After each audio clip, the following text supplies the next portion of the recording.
Hello friends, welcome back to again of my YouTube channel सीकर सिखाते रहो। मैं आपके साथ हूँ बरखा। आज की वीडियो में हम क्लास 10 के एसएसटी सब्जेक्ट में हम चैप्टर नंबर 4 को रिवाइज करेंगे। चैप्टर का नाम है वैश्वीकरण और भारतीय अर्थव्यवस्था, यानी ग्लोबलाइजेशन एंड इंडियन इकोनॉमी। ठीक है, तो उसके बारे में बात करें तो यहाँ पे स्टार्टिंग से मैंने पॉइंट ऑफ व्यू दे रखा है। मैं डेफिनेशन बता रही कि इंग्लिश और हिंदी दोनों लैंग्वेजेस में। तो यहाँ पे लिखा है, फर्स्ट हमें पढ़ना है कि जो लिबरलिज्म होता है यानी जो उदारीकरण होता है उसकी डेफिनेशन क्या है।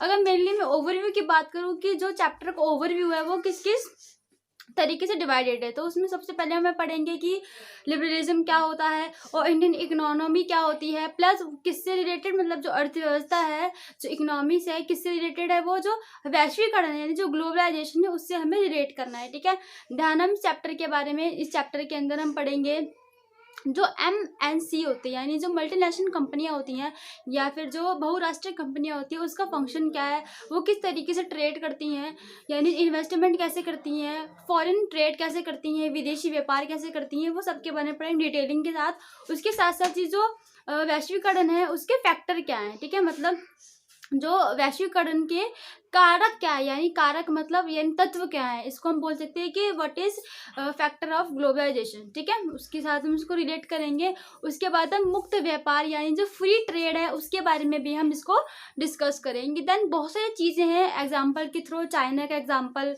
और मल्टीनेशनल कंपनी का एग्जाम्पल। फॉर द एग्जाम्पल जो वैश्वीकरण है नॉर्मली उसको और कोलैब करने की कोशिश करेंगे कि उसकी डेफिनेशन समझेंगे कि उसकी डेफिनेशन या उसकी परिभाषा को हम एक आम तौर में कैसे बोल सकते हैं। ठीक है, अपने जो साधारण या फिर जो नॉर्मल एक एग्जांपल होते हैं। फॉर द एग्जांपल अगर मैं बात करूँ कि जो ग्लोबलाइजेशन है यानी वैश्वीकरण है उसका मतलब क्या है। फॉर द एग्जांपल सपोज आप इंडिया में रहते हैं, ऑफकोर्स आप इंडिया में रहते हैं और आपने अब देखा होगा कि जो स्ट्रीट है यानी जो गलियाँ होती हैं, गली के बाद नॉर्मली आपको दिख जाएगा, चाहे आप एक शहर में रहते हो, गांव में तो चलो विलेजेस में अभी कुछ डेवलप नहीं हुआ है, लेकिन हम शहर की बात करें तो आपको दिखेगा हर नुक्कड़ पर आपको मोमोज या फिर चाइनीज़ फूड या फिर जो जापानीज़ फूड या फिर कोरियन फूड आपको दिख जाएगा। उसमें चाइनीज़ ले लीजिए, हम उसमें आप ले लीजिए चिली पोटैटो या फिंगर जिसे बोलते हैं, या फिर रोल ले लीजिए स्प्रिंग रोल वगैरह। तो ये कैसे हमें पता चला कि देखो इंडियन फूड है, मतलब है तो इंडिया, ये इंडियन फूड नहीं है, लेकिन ये कहाँ का फूड है, आउटसाइड के जो आउटसाइड कंट्रीज है वहाँ का फूड है। तो ये कैसे संभव हो पाया, ये पॉसिबल कैसे हो पाया, ग्लोबलाइजेशन की वजह से ये पॉसिबल हो पाया है। ठीक है, देन एक और एग्जांपल मैं आपको बताना चाहूँगी। फॉर द एग्जांपल कोई अमेरिका में रहता है, कोई इंडियन है, ठीक है, और उसको कुछ जैसे हमारे जो एथिक्स है या फिर कोई हमारे जो रूल रेगुलेशन होती है, कुछ हमारी रीति रिवाज होते हैं, परंपराएं होते हैं, तो उसमें जैसे कि हिंदुइज्म में अगर हम देखा जाए तो गोबर के उपले होते हैं, वो थोड़ा जैसे अग्नि के लिए जब हम हवन वगैरह करेंगे तो वो इम्पोर्टेंट होते हैं उसके लिए। तो अमेरिका में कोई रह रहा है इंडियन और उसको चाहिए अर्जेंट जो गोबर के उपले हैं, वो क्या करेगा, कि आप ये मुझसे, मतलब मैं आपसे ये क्वेश्चन पूछूंगी कि वो जो अमेरिका में रह रहा है उसको क्या अवेलेबल हो पाएंगे गोबर के उपले। तो आप लोगों को, मुझे नहीं पता कि आप लोगों को सही आंसर पता है कि नहीं, पर इसका राइट आंसर है कि जी हाँ, ऑफकोर्स उसको अमेरिका में रहकर गोबर के उपले मिल जाएंगे। कहाँ से मिलेंगे, कैसे मिलेंगे, वो इंडिया में नहीं आएगा पहली बात लेने, ना इंडिया के कोई रिश्तेदार को भेजेगा कि मेरे को अमेरिका में गोबर के उपले प्रोवाइड करा दीजिए, जी नहीं। सिंपल वो अपने फ़ोन में सर्च करेगा, जो ये केक मतलब काव केक मतलब जो भी चीज़ है सर्च कर सकता है, गोबर के उपले भी सर्च कर सकता है आराम से, और इजीली उसको अमेजोन या फिर फ्लिपकार्ट पे इजीली अवेलेबल हो जाएंगे। और इसका प्राइस भी अप्रॉक्स 1,990 कुछ रुपीज़ का है, और उसकी क्वांटिटी बढ़ती रहती है। मतलब आप ये भी आप खुद अभी सर्च कर सकते हैं, you can search on Google, और आप गूगल पे सर्च कर सकते हैं और आपको इजीली दिख जाएगा। तो ये कैसे संभव हुआ है, ये पॉसिबल कैसे हुआ है, ग्लोबलाइजेशन की वजह से। ग्लोबलाइजेशन का मतलब वैश्वीकरण का सिंपल मीनिंग है कि जो सारे देश हैं आपस में, वो आपस में जुड़ते जा रहे हैं, ना कि ट्रेड की वजह से, ना कि किसी स्पेसिफिक रीज़न की वजह से। बहुत सारे इसके रीज़न होते हैं, जैसे कि जो अपना कल्चरल रीज़न हो सकता है, अपना जो वेशभूषा, जो अपनी संस्कृति है उसका आदान प्रदान करना, या फिर ना फूड एक इसका रीज़न हो सकता है, जैसे मैंने फूड का एग्जांपल बताया। देखिए देन इसके बाद है कि बहुत सारे इसके रीज़न है, मतलब सांस्कृतिक रीज़न भी है, पॉलिटिक्स रीज़न भी है, और इकोनॉमी से इसको भी हम रिलेट कर सकते हैं कि आर्थिक जो स्थिति है उससे भी देश आपस में जुड़ते हैं, ठीक है। तो बहुत सारे ये जो मतलब ग्लोबलाइजेशन जो भी एक टर्म है वो बहुत इसकी जो प्रक्रिया है, जो उसका प्रोसेस है वो बहुत ब्रॉड तरीके से, जिसको हम बोलते हैं कि वैश्वीकरण का जो आयाम है वो बहुत बहुआयाम है। बहुआयाम मतलब वो किसी स्पेसिफिक एक फील्ड में नहीं जा रहा, वो अलग अलग उसकी फील्ड है, ठीक है। फॉर एग्जाम्पल प्रेजेंट में जो लड़कियां होती हैं वो कुर्ते के नीचे जीन्स कैरी करती हैं, तो जीन्स एक वेस्टर्न कल्चर है, ठीक है, मतलब वेस्टर्न संस्कृति है, वेस्टर्न वेशभूषा है, लेकिन उसको हम इंडियन ही पहनते हैं एज अ। अब देखो जैसे शरारा है, शरारा इंडिया का नहीं है, वो जो सऊदी अरब जो सारे मुस्लिम कंट्री है वहाँ की एक ड्रेस है, ठीक है। तो हम देख सकते हैं कि नॉर्मली तरीके से क्या है कि जो भी एक फ्लो है, फ्लो का मतलब है यहाँ पे बहाव। बहाव किसका? अपनी पूंजी का, अपने रीति रिवाज का, अपने ट्रेड का, अपने व्यापार का, इन सब का मतलब प्रवाह, इन सब का बहाव एक देश से दूसरे देश ट्रांसफर होता जा रहा है। इसको हम वैश्वीकरण या फिर ग्लोबलाइजेशन बोल सकते हैं, मतलब सिंपल लैंग्वेज में, ठीक है। देन इसके अंदर हम बात करें चैप्टर के बिगिनिंग में, तो मतलब उदारीकरण का मतलब क्या है? उदारीकरण का मतलब आपको पता होगा अगर 10th क्लास में होता है, liberalism. Liberalism in the sense उदार हो जाना, मतलब ओपन माइंडेड हो जाना। जैसे कि किसी देश की एकांत व्यवस्था है, एकांत व्यवस्था मतलब वो देश ना किसी से ट्रेड करता है मतलब बहुत कम ट्रेड करता है, और ना ही मतलब अपने तक ही सीमित है वो। सपोज प्रेजेंट की अगर मैं बात करूँ तो नॉर्थ कोरिया की मैं बात करूँगी, मतलब वो करता तो ट्रेड है और उसको वर्ल्ड में सब जानते भी हैं, लेकिन वहाँ का उस देश के अंदर जो इंटरनेट सेवा है या फिर जो इंटरनेट सर्विसेज है वो बंद हो चुकी है, मतलब इतनी अच्छी तरीके से चालू जितना इंडिया के अंदर है। अगर हम बात करें इंडिया में रहकर या फिर अमेरिका में रहकर या ब्रिटेन में रहकर या फिर पाकिस्तान में रहकर या श्रीलंका में रहकर हम एक दूसरे के जो देशों में हो रहा है हम जान सकते हैं कि देखो वहाँ उस देश में ये आया, जैसे उस देश में कुछ भूकंप आया, सुनामी आई या फिर ये हुआ, तो हम न्यूज़ देख सकते हैं। लेकिन नॉर्थ कोरिया में क्या है, वहाँ पर इंटरनेट सेवा तो ठप पड़ी है, मतलब वहाँ की जनता इंटरनेट का यूज़ नहीं कर सकती। टीवीज़ है वहाँ पे, लेकिन टीवी सर्विस में जो भी चीज़ है न्यूज़ नहीं आती वहाँ पे। सिर्फ क्या है, जो किम जोन है जो वहाँ की पार्टी है उसके बारे में ही बताते हैं, उसका हिस्ट्री बताते हैं, उसके एडवांटेजेस बताते हैं। तो एक तरीके से देखा जाए तो अब जो उस देश की जो एकांत व्यवस्था है, यानी जो एकांतता है, मतलब अपनी प्राइवेसी है, वो अपनी प्राइवेसी तक ही लिमिट है, ठीक है। वहाँ पे लिबरलिज्म नहीं आ सकता, मतलब जो उदारवादी है, ये उदारीकरण है, ओपन माइंडेड वो लोग नहीं है, ठीक है। देन अदर कंट्री की अगर हम बात करें तो मोस्टली कंट्री में जो लिबरलिज्म है उसकी प्रक्रिया, उसके प्रोसेस बिगिनिंग पे मतलब स्टार्ट हो चुका था बहुत पहले से आना, ठीक है। अगर हम इंडिया की बात करें तो इंडिया में 1991 में इंडिया ने अपने बैरियर्स का यहाँ पे मतलब है दरवाजे या अवरोध का मतलब है यहाँ पे, ठीक है। अपने बैरियर्स खोल दिए थे, किसके लिए? मल्टीनेशनल कंपनियों के लिए। अच्छा, हम बात करेंगे मल्टीनेशनल कंपनियाँ क्या होती हैं। यहाँ पे मैंने लिख रखा है कि बहुराष्ट्रीय कंपनियाँ, जिसको मल्टीनेशनल कोऑपरेशन बोलते हैं, यानी मल्टीनेशनल कंपनी बोलते हैं, शॉर्ट फॉर्म है इसकी MNC, ठीक है। वो क्या होती है? नॉर्मली अगर मैं देखूँ मल्टीनेशनल कंपनियों की एक से अधिक देशों में उत्पादन पर नियंत्रण व स्वामित्व रखती हैं। इसकी ब्रांच अलग अलग देशों में होती है। अगर मैं नॉर्मली बात करूं, जो इंडिया है, इंडिया में रहकर आप लोगों को पता होगा जो मैकडोनल्ड है वो आप लोग जानते हो कि मैकडोनल्ड कहाँ की कंपनी है। मेनली मैकडोनल्ड है जो कंपनी वो अमेरिका की कंपनी है, जो क्या क्या प्रोवाइड कराती है। जंक फूड में हम देख सकते हैं pizza, burger and French fries और ऑल्सो कोका कोला, ठीक है, जिसे कोक बोलते हैं हम। तो ये कहाँ की कंपनी है? ये इंडिया की कंपनी नहीं है, ये कंपनी है अमेरिका की। तो वो किसके थ्रू आई? ग्लोबलाइजेशन के थ्रू ही वो आई है कि 1991 में इंडिया ने, मतलब भारत ने अपने दरवाजे यानी अपने बैरियर्स खोल दिए थे कि आइए और आप व्यापार कीजिए। किसको बोला ये सब चीज़ें? किसको बोला? MNC यानी जो मल्टीनेशनल कंपनियाँ थी उनको बोला कि आप आ सकते हैं और हमारे कंट्री में, अपनी टेरिटरी में, हमारी टेरिटरी में व्यापार कर सकते हैं, लेकिन एक शर्त पे आपको कुछ अमाउंट यानी किसके तौर पे? टैक्स के रूप में हमको प्रोवाइड करना पड़ेगा, ठीक है। लेकिन मल्टीनेशनल कंपनियों ने क्या बोला कि भाई जो टैक्स की जो लिमिटेशन है, जो टैक्स का जो अमाउंट है वो आपको कम रखना पड़ेगा, ठीक है। हाई टैक्स आप नहीं रख सकते, वरना हम आपके साथ कोलैबोरेशन है वो नहीं करेंगे, ठीक है। तो अगर हम बात करें तो मल्टीनेशनल कंपनियां मेनली, अगर हम बात करें तो मल्टीनेशनल कंपनियां किसके लिए आती हैं? अपने प्रॉफिट के लिए, ठीक है, अपने कमाने के लिए आती है। सबसे पहले कोई भी कंपनी अपना प्रॉफिट देखती है, जिस देश में वो जा रही है वहाँ का प्रॉफिट नहीं देखती कि जिस देश में हम जा रहे हैं उसको डेवलप नहीं करना, हमें खुद को डेवलप करना है। यानी मैकडोनल्ड का इंडिया में होना इंडिया का डेवलप नहीं है, वो किसका डेवलप है, अमेरिका का, बिकॉज कंपनी कहाँ की है, अमेरिका की, ठीक है। तो ये मोटी मोटी बात है।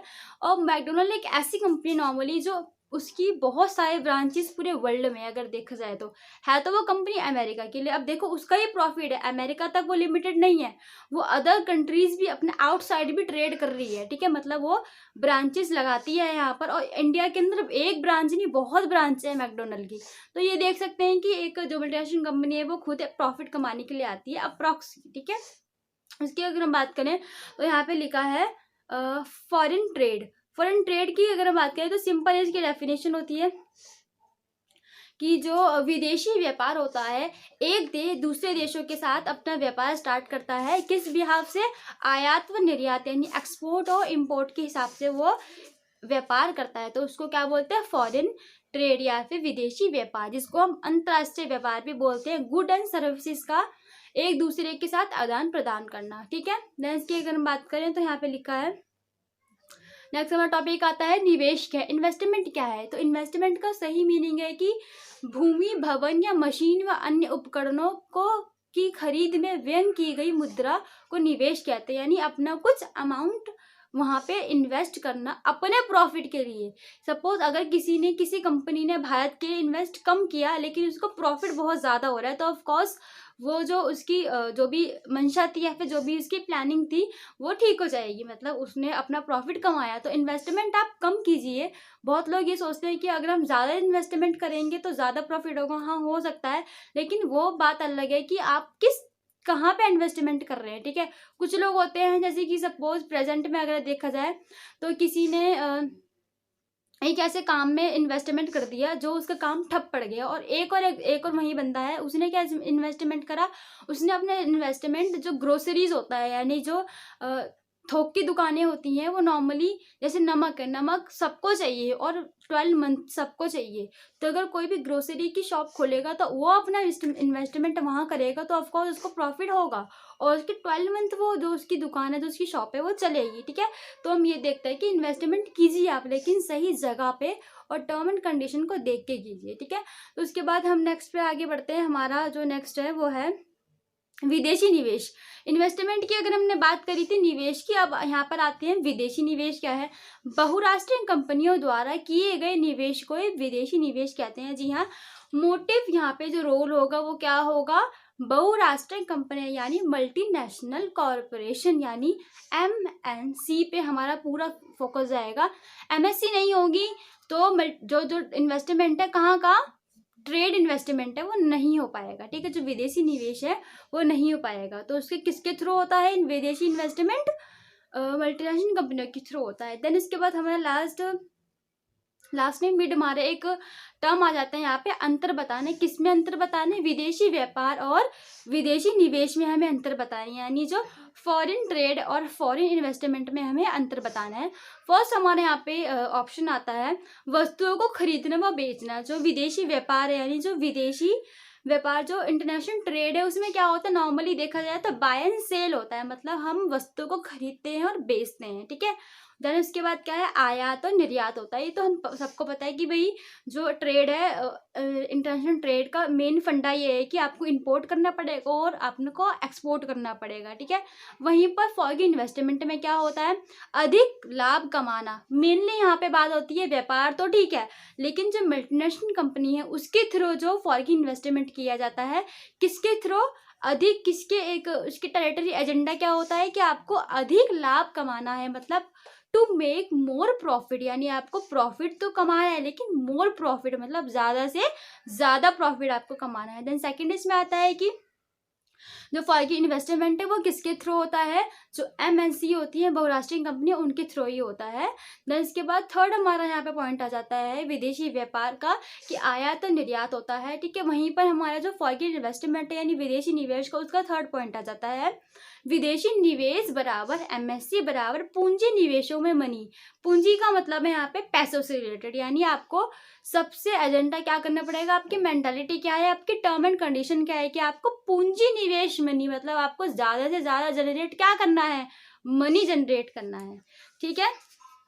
देन इसके बाद आता है हमारा लास्ट 2 पॉइंट हमारे, विदेशी व्यापार में उत्पादन के लिए अवसर प्रदान करना है कि भाई जो प्रोवाइड अपॉर्चुनिटीज फॉर प्रोडक्शन, यानी जो प्रोडक्शन है किसी देश में, अगर किसी से भी हम व्यापार कर रहे हैं तो उसका प्रोडक्ट दूसरे देशों में जा रहा है, ठीक है, तो उसके लिए एक अपॉर्चुनिटी है कि भाई एक अच्छा अवसर है कि भाई हमारा जो प्रोडक्ट है वो किसी दूसरी कंट्री में जा रहा है। सपोज एक पेन है इंडिया का, वो पेन बाहर के देशों में भी सप्लाई हो रहा है, तो उसके लिए एक बहुत बड़ी अपॉर्चुनिटी है। लेकिन वही अगर हम फॉरेन इन्वेस्टमेंट की बात करें तो उसकी आइडियोलॉजी क्या होती है कि पूंजी की कमी को दूर करना, यानी जो एलिमेंट है कैपिटल, जो भी वो जो मनी है उसको आप डिक्रीज कर ही नहीं सकते, उसको आप हमेशा इंक्रीज करोगे, यानी अपना ही प्रॉफिट कमाइए, आप अपना लाभ कीजिए, सामने वाले का अगर लॉस हो रहा है तो उसको होने दीजिए, ठीक है। तो ये किसकी आइडियोलॉजी है, जो इन्वेस्टमेंट, किसका इन्वेस्टमेंट, इंटरनेशनल इन्वेस्टमेंट की अगर हम बात करें, ठीक है। देन इसके बाद आता है हमारा एमएससी द्वारा उत्पादन पर नियंत्रण, यानी जो मल्टीनेशनल कॉर्पोरेशन या जो मल्टीनेशनल कंपनियां होती हैं, बहुराष्ट्रीय कंपनियां, वो कैसे कैसे अपना जो पूरा कंट्रोल करती हैं किसी दूसरी टेरिटरी पे जाके, ठीक है। तो यहाँ पे फर्स्ट हमारा लिखा है ऑप्शन, स्थानीय कंपनियों को खरीदना। जो छोटे छोटे स्थानीय जो लोकल कंपनीज होती है उसको तो पहले कंपनी खरीद लेती है, ठीक है। देन सेकंड में क्या लिखा है, छोटे उत्पादकों को खरीदना, यानी जो किसको प्लेस करते हैं, जो स्मॉल प्रोडक्टर होते हैं उसको भी ये खरीद लेती हैं। फिर क्या करती हैं, अपने ब्रांड का इस्तेमाल करना, जो अपना ब्रांड है उसको ये इस्तेमाल करती हैं। सपोज इसका एग्जांपल है हमारे पास, जो ब्रिटेन से आई एक वही ईस्ट इंडिया कंपनी थी, वो सिर्फ और सिर्फ प्रॉफिट के लिए आई थी। वो क्या करती थी, यहाँ से पूरा कॉटन ले जाकर ब्रिटेन ले जाकर, इंडिया का कॉटन ब्रिटेन ले जाकर और वहाँ पे कपड़ा बनाकर इंडिया को ही बेचती थी। और ब्रांड किसका था कि वो ईस्ट इंडिया कंपनी का, लेकिन असलियत में ब्रांड क्या है, वो इंडियन ब्रांड है वो एक। लेकिन उसको किस तरीके से कहाँ बेचा जा रहा है पूरे वर्ल्ड में, किस नाम से, कि भाई ईस्ट इंडिया कंपनी लंदन यानी ब्रिटेन की कंपनी है। लेकिन एक्चुअल में वो जो कॉटन है, वो रेशी है, वो कहाँ का है, वो इंडिया का है, ठीक है। तो ये सब चीज़ें, तो अगर देखा जाए तो जो भी कंपनी आती है वो सपोज अपनी इन्वेस्टमेंट कम करती है और प्रॉफिट ज़्यादा मांगती है, ठीक है। देन इसके बाद इसका कंटिन्यू है हमारा और इसकी सेकंड पार्ट बन जाएगा। तो ये फर्स्ट पार्ट है, तो आप सेकंड पार्ट भी आपको देखना होगा। तो यहाँ पे हम थोड़ा उससे आगे बढ़ते हैं। आगे बढ़ने यहाँ पे हमने लिखा है, विदेशी व्यापार कैसे बाजारों का एकीकरण करता है। मेनली इंपॉर्टेंट बात है कि जो विदेशी बाजार है वो कैसे एकीकरण करता है, कहाँ का, जो नॉर्मली मार्केट होती है, कहाँ की मार्केट, सपोज किसी कंट्री की मार्केट की अगर हम बात करें। तो फर्स्ट हमारा यहाँ पे लिखा है, उत्पादकों को देश के बाजार तक बाहर के बाजारों में भेजना, यानी जो प्रोडक्ट है वो एक देश से दूसरे देश में जाता है, ठीक है। यानी जो उत्पादक, जो आपका प्रोडक्शन या फिर आपका जो पूरा प्रोडक्शन हो चुका है वो आप तक लिमिटेड ना रहे और चाइना में भी जाए, सपोज पाकिस्तान में भी जाए, म्यांमार में जाए, श्रीलंका में जाए, भूटान में जाए, एंड अदर कंबोडिया में जाए, ठीक है, इंडोनेशिया में जाए, ब्रिटेन में जाए, यूरोप में जाए, ये जगह जगह वो जाता है, ठीक है। तो फर्स्ट हमारा ये है। देन सेकंड हमारा आता है कि सेवाओं की सुविधा, यानी जो इंक्रीज सर्विसेज, जो सर्विसेज होती हैं वो आपको प्रोवाइड करवाती हैं, ठीक है। देन इसके बाद है नई प्रौद्योगिकी का डेवलपमेंट, यानी जो increase the new technology develop होती है। सपोज बुलेट ट्रेन इंडिया में आई थी, तो आपको ये न्यूज़ पता होगा कि नहीं, जो बुलेट ट्रेन है हमने किसके साथ कोलैब किया था, जापान के साथ, बिकॉज जापान की टेक्नोलॉजी बहुत ज़्यादा अच्छी मानी जाती है इन द वर्ल्ड के अंदर, ठीक है। तो जापान के साथ वो टेक्नोलॉजी हमने कोलैब करी। तो इंडिया में तो बुलेट ट्रेन नहीं स्टैब्लिश थी ना, हम बना सकते थे, बिकॉज उसकी अमाउंट और इतनी टेक्नोलॉजी हमारी अच्छी है ही नहीं, जो हम इतना, मैं यूँ नहीं बोल रही कि अच्छी नहीं है, ऑफकोर्स बहुत अच्छी होगी, क्योंकि हम कुछ ना कुछ सीखते रहेंगे और कुछ ना कुछ डेवलप करते रहेंगे। ऑफकोर्स इंडिया बहुत इनोवेटिव है एंड मतलब बहुत अच्छा है, लेकिन हमें कोलैब हमने किया उसके साथ, तो हमने उसकी टेक्नोलॉजी को खुद ग्रेन किया। मतलब हमको भी पता चला, यहाँ के साइंटिस्ट को या फिर यहाँ पे के जो इंजीनियर हैं, कि भाई ऐसे भी कोई चीज़ें होती हैं। यानी अगर आप व्यापार करोगे तो आप अपने मार्केट के साथ क्या कर सकते हो, कोलैबोरेशन, कि भाई नई टेक्नोलॉजी आप बढ़ा सकते हो, ठीक है। तो हमें पता लगा कि भाई बुलेट ट्रेन भी इतनी रफ्तार से चल सकती है। तो यही चीज़ है कि अगर हम किसी के साथ कोलैब करते हैं या फिर किसी के साथ भी, सपोज मल्टीनेशनल कंपनियां क्यों ना, उसको कुछ एडवांटेजेस और कुछ डिसएडवांटेजेस भी होते हैं। तो एडवांटेजेस क्या है कि भाई जो न्यू टेक्नोलॉजी है वो हमको पता लग जाता है कि भाई हम न्यू टेक्नोलॉजी से एकदम ग्रस्त हो जाते हैं, कि भाई हमको पता होता है कि अच्छा ये टेक्नोलॉजी भी है, ठीक है। देन इसके बाद क्या है, प्रतिस्पर्धा से वस्तुओं में गुणवत्ता बढ़ाना। इसका मीनिंग ये है कि जो भी कंपटीशन चल रहा है। कहाँ का कंपटीशन? सपोज 5 कंपनियां हैं, 5 कंपनियां अलग अलग चीज की तरीके से अपना प्रोडक्ट बनाई है। प्रोडक्ट में आप ले लीजिए कोई फोन ले लीजिए, चलिए ठीक है, नॉर्मली हम स्मार्टफोन की बात करेंगे। अब एक कंपनी है, उसकी क्रिएटिवनेस अलग है, उसका एक आइडियोलॉजी अलग है, उसके पूरा टर्म्स है, मतलब उसकी जो कहते हैं ना दूरदर्शिता की, दूर की सोचना, मतलब आगे फोन कितना टिकाऊ होगा कि नहीं, उसकी फीचर अलग है, उसकी सर्विसेज अलग है, बहुत अच्छी है। तो दूसरी कंपनी क्या करेगी? वो सोचेगी कि अच्छा मैं भी इसकी तरह और अपना जो एक मैं भी अपना स्मार्टफोन बनाता हूँ, तो मैं भी कुछ और क्रिएटिव तरीके से करूँ, कैमरा की क्वालिटी अच्छी करूँ, स्टोरेज अच्छी करूँ, रैम अच्छी करूँ, तो ये सब होता है, ठीक है। तो यानी कंपटीशन से क्या होगा? जो वस्तु यानी जो प्रोडक्ट है उसकी गुणवत्ता बनती है, यानी उसकी क्वालिटी में बहुत इंक्रीजमेंट होती है, ठीक है। यानी हम वो लोग कोशिश करते हैं कंपनी कि भाई हम इससे अच्छा प्रोडक्ट बनाएं। सपोज आपकी नॉर्मली अगर हम बात करें कि जो दंत कांति और जो कॉलगेट है उसमें आप कंपटीशन कर लीजिए, ठीक है, नॉर्मली ये बात है। और इसके बाद क्या है? व्यापार अवरोध बहुत इंपॉर्टेंट है। अच्छा एक पॉइंट यहाँ पे रह गया हमारा कि जो फैक्टर क्या है, फैक्टर ऑफ ग्लोबलाइजेशन की अगर हम बात करें तो मेनली हमारे फैक्टर यहाँ पे आ जाते हैं कि टेक्नोलॉजी अच्छी होगी, डेवलपमेंट होगा, या एडवांटेजेस की बात हो रही है सिर्फ, ठीक है। देन जो भी सरकार अवरोध की यहाँ पे हम बात करेंगे कि अवरोध क्या होता है। व्यापार अवरोध यानी जो ट्रेड बैरियर्स होते हैं, ठीक है। जैसे मैंने अपने स्टार्टिंग में बताया था कि 1991 में इंडिया ने अपने जो ट्रेड बैरियर्स थे वो ओपन करे थे कि एकदम ओपनली कि आप आइए व्यापार कर सकते हैं। अब अगर मैं एक बात मानूं कि अगर मैं कुछ बोलूँ एग्जाम्पल की एकदम से अपने दरवाजे खोल देना, अपने बैरियर्स को हटा देना कि आइए ट्रेड कीजिए, कुछ ना कहीं हमको नुकसान भी दे सकता है। बिकॉज जो कंपनियां आ रही हैं, सबसे पहली बात वो अपने प्रॉफिट के लिए आ रही है, हमारे लिए नहीं आ रही, ठीक है।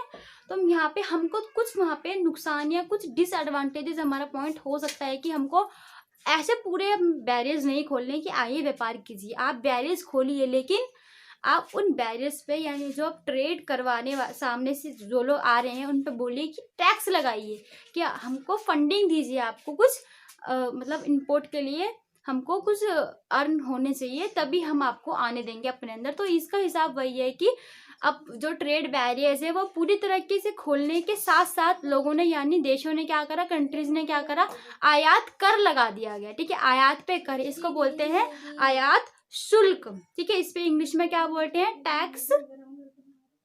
टैक्स इन इंपोर्ट, यानी इंपोर्ट ड्यूटी पे हमने क्या लगा दिया? टैक्स लगा दिया कि आप आएंगे तो व्यापार करने, लेकिन आपको यानी जो कंपनी है उसको किसको देना पड़ेगा कुछ फंडिंग? गवर्नमेंट को, जिस देश की गवर्नमेंट है। यानी सपोज मैकडोनल्ड कंपनी आती है इंडिया के अंदर और वो किसको कुछ टैक्स देगी, कुछ मिनिमम अमाउंट देगी, कहाँ को? गवर्नमेंट को, इंडियन गवर्नमेंट को, ठीक है। तो इसे क्या बोलते हैं? व्यापार अवरोध, यानी जो ट्रेड बैरियर्स होते हैं, ठीक है।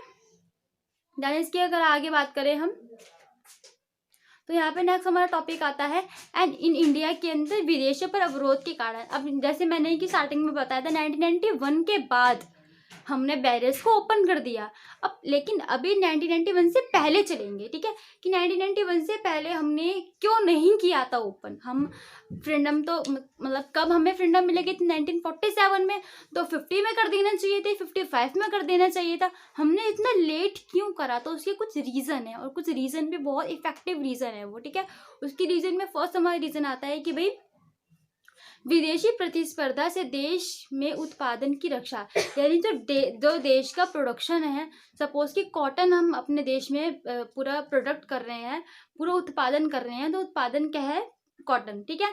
अब विदेशी प्रतिस्पर्धा मतलब वही जो मैंने अभी बताया कि भाई अपने प्रोडक्ट की हम रक्षा यानी एकदम प्रोटेक्ट करके रखेंगे, ताकि विदेशी एकदम ट्रेड ऐसे ना हो पाए, नहीं जो कंपनियां ना आए और हमारा कॉटन ना ले जाएं। किस तरीके से? जहाँ पे क्या हुआ था, जो औपनिवेशिक काल यानी जो कॉलोनिज्म में हुआ था, ब्रिटिशर्स ने हमारे साथ धोखा किया था, यानी पूरा भारत को लूट लूट के खा दिया था, यहाँ फिर ले गए थे, ठीक है। कहते हैं कि भारत पहले एक सोने की चिड़िया हुआ करती थी, मतलब बहुत अमीर, बहुत डेवलप, बहुत एडवांटेजेस हुआ करती थी, लेकिन क्या उसका इफेक्ट क्या आ रहा एकदम समझ सकते हैं आप लोग कि भाई हम गरीब होते गए। अभी भी हम विकासशील में काउंट किए जाते हैं, ठीक है। इसी वजह से हम विकसित या डेवलप नहीं हो पाए, ठीक है। तो इसका एक रीज़न क्या है, इसलिए 1991 के से पहले इंडिया ने अभी कोई डिसीजन नहीं लिया था कि भाई हम अपने बैरियर्स खोले कि नहीं खोले, ठीक है। देन सेकंड पॉइंट इसमें क्या आता है कि वही सेकंड पॉइंट क्या था, औपनिवेशिक काल। औपनिवेशिक काल वही कॉलोनिज्म जो टाइम था, जो ब्रिटिश हम पे राज कर रहे थे, इसलिए हमने अपनी जो भी इकोनॉमी थी उसको हमने इतना लिबरल या इसको इतना ओपन नहीं किया था, ठीक है। हम इतने खुले नहीं थे पहले की तरह। हमने अपनी जो भी प्रोडक्ट करके रखा, अपने प्रोटेक्ट करके रखा, किसको, अपने प्रोडक्ट को। देन थर्ड पॉइंट आता है उद्योगों के विकास के लिए विदेशी रोक, यानी उद्योग मतलब हम डेवलप हो जाएं उसके बाद ही आगे कुछ डिसाइड करेंगे, ठीक है। अभी हम फ्रीडम हो पाए हैं, फ्रीडम के बाद पाकिस्तान भी अलग हो गए हमसे, और ऑफ कोर्स इतना सारा चीज़ें हम जो भी नेक्स्ट पॉइंट है हमारा वही है कि जो भारत है वो 562 टुकड़े, यानी जो पीसीज की अगर बात करें कि जो स्टेट है वो एक दूसरे से आपस में लड़ते हैं। सपोज जम्मू कश्मीर ले लीजिए आप, हैदराबाद मणिपुर ले लीजिए आप, आंध्र प्रदेश से तेलंगाना निकला था, बहुत सारी चीज़ें मतलब एकदम सब कुछ जो भी चल रहा था प्रोसेस अच्छा तरीके से नहीं था। तो इंडिया ने क्या सोचा कि पहले हम थोड़ा डेवलप हो जाए, उसके बाद ही कुछ आगे का देखेंगे। देन इसके बाद नेक्स्ट पॉइंट है कि जो हमारे परिवहन यानी जो हमारा ट्रांसपोर्टेशन सिस्टम था और अपना संचार, जो अपना कम्युनिज्म जो भी चीज़ है वो अच्छे मतलब जो संचार व्यवस्था है वो अच्छी नहीं थी, ठीक है। इसलिए हम आगे नहीं बढ़ पाए, इसलिए हमने थोड़े टाइम बाद 1991 में ही हमने अपना जो भी ट्रेड था ओपन ट्रेड करने की सोचा, ठीक है। और अपने संबंध अच्छे नहीं थे, किससे नहीं अच्छे थे, जो बाकी देश हैं, सपोज पाकिस्तान ले लीजिए, चाइना ले लीजिए, हमारे इतने अच्छे संबंध नहीं थे दूसरे देशों के साथ कि भाई हम खड़े हो सके कि भाई हम व्यापार करेंगे खुद अलग अपने दम पे, ठीक है। तो ये सारी चीज़ थी, ये कुछ रीज़न थे, और रीज़न इफेक्टिव रीज़न है कि इसलिए इंडिया बहुत लेट यानी 1991 के बाद उसने स्टार्ट करा, क्या स्टार्ट करा, फ्री ट्रेड, नो बैरियर्स वाला, ठीक है। देन इसके बाद वही हमारा जो टॉपिक नेक्स्ट आ जाता है कि फ्री ट्रेड यानी जिसको हम मुक्त व्यापार बोलते हैं। मुक्त व्यापार क्या है, फ्री ट्रेड का मतलब 1991 के बाद इंडिया में हो गया था। फर्स्ट हमारा इस पे क्या ध्यान दिया है कि यहाँ पे मैंने पॉइंट लिख रखा है। फर्स्ट हमारा ये था कि भाई हम इंटरनेशनल ट्रेड करेंगे, हम दूसरे देशों के साथ भी जुड़ेंगे, ठीक है। देन थर्ड सेकंड पॉइंट में क्या था कि भाई ट्रेड करेंगे हम किसके थ्रू, आयात और निर्यात, यानी अपने प्रोडक्ट को हम बेचेंगे और दूसरे का प्रोडक्ट हम खरीदने की कोशिश करेंगे, ठीक, इंपोर्ट और एक्सपोर्ट करेंगे। देन थर्ड हमारे पास क्या आता है, इसका जो किसके थ्रू होगा, ये एमएससी यानी जो मल्टीनेशनल कंपनियां हैं, जो बहुराष्ट्रीय कंपनियां हैं, उसके थ्रू ही हम ट्रेड कर सकते हैं, ठीक है। ये जो वो मीडिएटर वो रहेगा, ठीक है। अब हम बात करते हैं अपने WTO के बारे में। WTO की फुल फॉर्म है वर्ल्ड ट्रेड ऑर्गेनाइजेशन, जिसको हिंदी में बोलते हैं विश्व व्यापार संगठन। तो अगर हम बात करें प्रेजेंट के अंदर, अच्छा आपकी बुक के अकॉर्डिंग इसमें जो टोटल देश हैं वो 160 है, मतलब 160 है, लेकिन अपडेटेड के ये न्यूज़ है कि प्रेजेंट में है 2022 में जो WTO के फुल मेंबर्स यानी जो कंट्री हैं, पूरे सदस्य हैं, वो कितने हैं, 164 आ जाते हैं, ठीक है। तो आप यहाँ पे अपडेटेड भी लिख सकते हैं और अपने बुक के अकॉर्डिंग भी चल सकते हैं। दैन ये कब बना था, यानी जो WTO है वर्ल्ड ट्रेड ऑर्गेनाइजेशन कब बना था, 1995 1 जनवरी में ये इस्टेब्लिश हुआ था, ठीक है। इसको ओवरव्यू क्या है, इसकी थिंकिंग क्या है, मतलब इसका एजेंडा क्या है, या इसकी टर्म एंड कंडीशन क्या है कि आपको फ्री ट्रेड करना है नो बैरियर्स के साथ। मेन मतलब ये है। दूसरा ट्रेड क्या करना है, आपको फॉरेन ट्रेड करना है, यानी आपको विदेशी व्यापार का साथ देना है, ठीक है। अपनी एकांत व्यवस्था है उसको समाप्त कर देना है, ठीक है। उसके बाद क्या है, आपको कैसा व्यापार करना है, उदारीकरण यानी लिबरल होकर, मतलब ओपन माइंडेड होकर, ठीक है। देन इसके बाद क्या है, इसके डिसएडवांटेजेस भी आएंगे। देन यहाँ पे WTO के उद्देश्य दे रखे हैं कुछ, यहाँ पे आप लिख सकते हैं उद्देश्य मतलब कि भाई किस टर्म पे ये स्टैब्लिश होता है। मेनली इसके 3-4 उद्देश्य हैं। फर्स्ट है हमारा कि जो भी विदेशी व्यापार करना, जो फॉरेन ट्रेड है वो उसको स्टैब्लिश करता है। देन दूसरा क्या है, यहाँ पे विकसित देशों ने मतलब स्टार्ट किया जाता है। अगर हम बात करें, अब देखो विकसित और विकासशील की अगर हम बात करते हैं, विकसित देश को इंग्लिश में बोलते हैं डेवलप कंट्रीज और विकासशील को बोलते हैं डेवलपिंग कंट्रीज, ठीक है। तो यहाँ पे जो विकसित देश हैं वो कौन कौन से हैं, सपोज ब्रिटेन, यूरोप के बहुत सारे देश, और आप अमेरिका को ले लीजिए। इसमें मोटा मोटा हम बोल सकते हैं जो वेस्टर्न कंट्रीज है यानी जो पश्चिमी उत्तर देश हैं उसको हम विकसित देश की कैटेगरी में ऐड कर सकते हैं। और जो विकासशील कौन कौन से हैं, जो अपना विकास अभी तक कर रहे हैं, मतलब आप जो भी विकास है, जो भी डेवलपिंग आप कंट्री हो, सपोज इंडिया, ठीक है, Japan, Myanmar, Sri Lanka, Pakistan, Indonesia, ये आसियान के भी सारे देश इसमें इंक्लूड हो जाएंगे, ठीक है, अफगानिस्तान। तो ये सारे क्या है कि डेवलपिंग कंट्री है। तो यहाँ पे अगर हम बात करें, WTO ने, मतलब WTO यानी वर्ल्ड ट्रेड ऑर्गेनाइजेशन किसने स्टार्ट किया था भाई? विकसित देशों ने, यानी जो डेवलप हो चुके हैं देश, जो यानी सपोज अमेरिका और ब्रिटेन और यूरोप, हम ये टर्की नहीं, सॉरी, रोम की बात कर सकते हैं, ठीक है। तो उन लोगों ने ये स्टार्ट किया था। थर्ड इसमें हमारी क्या है, इसके पॉइंट क्या है कि विकासशील देशों को व्यापार अवरोध हटाने के लिए विवश करना। मतलब WTO क्या बोलते हैं अपने टर्म एंड कंडीशन में कि आप, यानी विकासशील देश की, भाई भारत को हम एक मोटिव लेते हैं कि भारत, आप अपने जो ट्रेड बैरियर्स हैं, यानी जो अवरोध हैं ट्रेड करने के दरवाजे हैं, उनको आप हटा दीजिए, आप उनको खोल दीजिए, ताकि हमारे थ्रू जो MSC हैं वो आ जाएं और आपके साथ ट्रेड एंड कोलैब कर सके, ठीक है। तो पहले तो विवश मतलब एकदम प्रेशराइज करते हैं कि भाई अपने ट्रेड जो बैरियर्स है वो हटा दीजिए टोटली, और अमाउंट यानी जो टैक्स रखिए, बट उसकी जो लिमिटेशन है, अमाउंट है, वो कम रखिए, ठीक है। ज़्यादा रखेंगे तो हम ट्रेड नहीं करेंगे आपके साथ। ये एक दी मेन सिग्नेचर या फिर जो भी एक ट्रीटी के तौर पे देखते हैं हम उसको, ठीक है। देन उसके बाद लास्ट पॉइंट क्या कहता है? लास्ट पॉइंट ये कहता है कि विकसित देशों के अवरोधों को बरकरार रखना। WTO की थिंकिंग ये है कि जो विकासशील वाले देश हैं वो तो अपने ट्रेड बैरियर्स हटा दीजिए, लेकिन जो विकसित देश यानी कौन, अमेरिका और यूरोप या फिर जो ब्रिटेन और हम रोम या फिर फ्रांस को मान सकते हैं, वो लोग अपने जो ट्रेड बैरियर्स है वो स्टैब्लिश करके रखेंगे। मतलब आप खुद सोचिए कि भाई अमेरिका हमको बोल रहा है कि आप ट्रेड बैरियर्स हटाइए, इंडिया को बोल रहा है कि ट्रेड बैरियर्स हटाइए, लेकिन वो अपने ट्रेड बैरियर्स हटा नहीं रहा, और हटाएगा भी तो क्या बोलेगा कि भाई मैं टैक्स ज़्यादा लूँगा। मतलब आप दूसरे किसी देश में जा रहे हो तो आप टैक्स की डिमांड कम कर रहे हो, और वही देश आपके देश में आ रहा है एज अ ट्रेड करने के लिए, तो आप उसका जो टैक्स की जो अमाउंट है, जो लिमिटेशन है, वो आप ज़्यादा कर रहे हो। तो मतलब सरासर ये गलती है, मतलब सरासर ये एकदम धोखाधड़ी है, देखा जाए तो एकदम बहुत गलत बात है, ठीक है।